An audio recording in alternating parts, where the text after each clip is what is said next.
saya Della Ramadhani dengan NPM 2416071131. Video ini saya susun sebagai tugas untuk mengganti ujian tengah semester lisan mata kuliah kebijakan luar negeri yang diampu oleh Mas Irsyad Suhardi.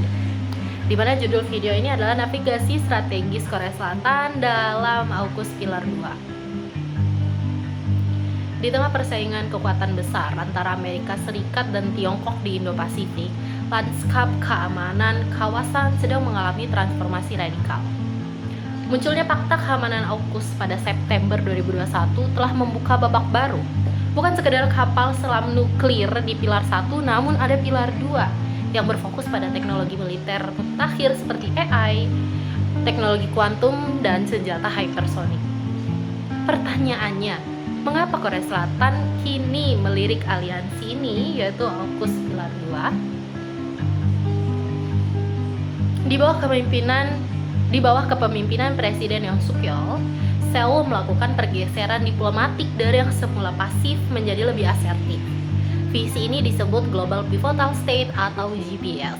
Melalui visi ini, Korea Selatan ingin berkontribusi lebih aktif pada perdamaian dunia berdasarkan nilai demokrasi dan aturan internasional.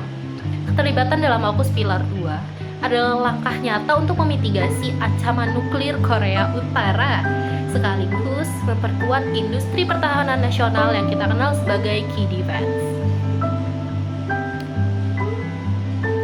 Jika dilihat dari kacamata realisme neoklasik, kebijakan ini adalah respon rasional terhadap ketimpangan kekuatan di kawasan akibat pengaruh Tiongkok. Namun, langkah ini ibarat pedang bermata dua. Seoul menghadapi dilema keamanan yang akut, bergantung pada keamanan Amerika Serikat, namun juga sangat bergantung secara ekonomi pada Tiongkok. Bayang-bayang sanksi ekonomi dari Beijing seperti kasus boykot THAAD tahun 2017 tetap menjadi ancaman nyata yang harus diantisipasi. Lalu, apa dampaknya bagi kita di Indonesia? Sebagai mitra Special Strategic Partnership, Indonesia punya kepentingan langsung.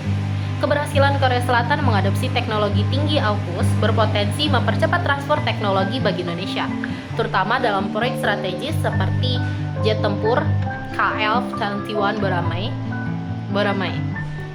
Namun, Indonesia juga harus waspada agar penguatan blok-blok minilateral ini tidak menggerus sentralitas ASEAN atau memicu perlombaan senjata di kawasan. Keterlibatan Korea Selatan dalam AUKUS Pilar 2 adalah titik balik penting yang menegaskan identitas mereka sebagai aktor kunci global. Kedepannya, kunci keberhasilan kebijakan ini terletak pada diplomasi yang takas, meyakinkan mitra regional bahwa inovasi teknologi ini adalah demi keseimbangan kekuatan dan perdamaian, bukan polarisasi. Korea Selatan telah menavigasi jalannya sebagai mercusuar demokrasi dan teknologi di dunia internasional.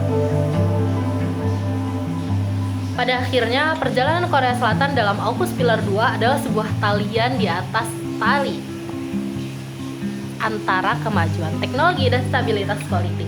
Sebuah langkah berani untuk mengukuhkan posisi sebagai mercusuar demokrasi dan teknologi di dunia internasional.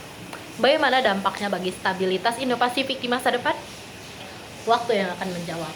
Namun, satu yang pasti, Korea Selatan telah memilih jalannya sebagai negara kunci global. Itu dia yang bisa saya sampaikan.